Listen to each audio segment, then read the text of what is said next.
Nous avançons, le nez et la gorge irrités par les lacrymos malgré les masques, dans un champ de guerre survolé par un cochon.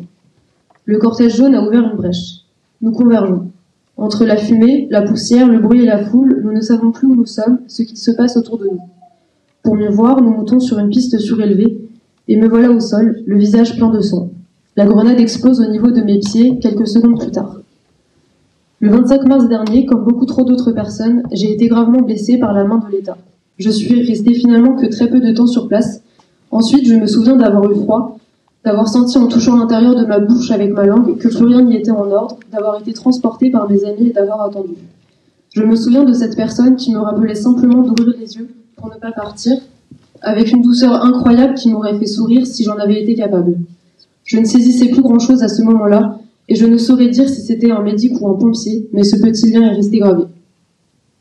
Et puis, un peu plus tard, il y a eu aussi cet homme, un gendarme, à côté de moi dans l'hélicoptère. Son visage était fermé, mais ses yeux me fixaient et trahissaient une confusion, comme s'il ne savait pas quoi penser, comme s'il ne savait pas très bien si ce qu'il voyait était réel, forcé de regarder quelque chose qu'il ne voulait pas voir et qu'il ne parvenait finalement plus à lâcher des yeux. Et moi, je ne sais pas si j'étais vraiment capable de penser. Je crois que je me contentais de faire un constat assez froidement. Cet homme, à côté de moi, devait sûrement être le collègue et peut-être même l'ami du responsable de ce qu'il avait sous les yeux. Toute ma rage n'est pas directement dirigée vers les flics, mais plutôt vers leurs supérieurs et un système qui normalise et accentue la violence, criminalise nos résistances et fabrique par ses rouages une main-d'œuvre prête à tout pour défendre un ordre établi qui ne leur profite pas beaucoup plus qu'à la majorité d'entre nous. Comment peuvent-ils se contenter d'obéir, encore et toujours ? À chaque fois que je vois une flic, je déborde d'envie d'aller lui poser 1000 questions.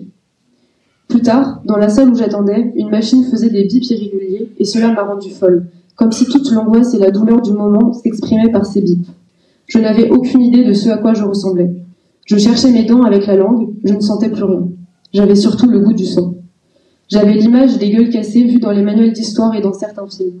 Je me suis dit, dans une forme d'acceptation, que désormais c'était à ça que je ressemblerais. Après l'opération, le réveil, la douleur, les pansements partout, les mâchoires collées et la médecine légale. Je crois que j'ai d'abord sorti mes mains des draps et j'ai bougé les pieds comme pour me rassurer et me dire « ça va, ce n'est que ça ». Et puis je pouvais ouvrir l'œil droit sous mon pansement. Tout allait pour le mieux, mais les soignantes sont entrées dans ma chambre et m'ont dit que les flics étaient là et qu'ils devaient venir prendre toutes mes affaires. J'ai fondu en larmes. C'est la première fois que je pleurais, au moins consciemment. C'était violent. Alors j'ai refusé qu'ils entrent et ce sont les soignantes qui leur ont tout donné, y compris mon portable.